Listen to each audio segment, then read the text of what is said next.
ધોરણ 7 group number 1 આજનો દિન વિશેષ વન જાગૃતિ દિવસ। તો વન જાગૃતિના કેટલાક પ્રશ્નો આપણે આ બાળદેવોને પૂછીએ। પહેલો પ્રશ્ન છે, વન શું છે?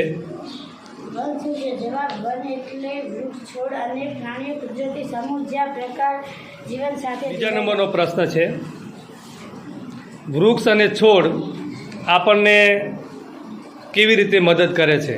વૃક્ષ હવાને શુદ્ધ કરે છે, ઓક્સિજન આપે છે અને આપણા પર્યાવરણને ઠંડક અને સૌંદર્ય આપે છે। સરસ। ત્રીજા નંબરનો પ્રશ્ન છે ગ્રુપ નંબર 1 માટે, પ્રકારના પ્રાણીઓ જોવા મળે છે, જેમ કે વાઘ, સિંહ, હરણ, ચિત્તો, પક્ષીઓ જોવા મળે છે।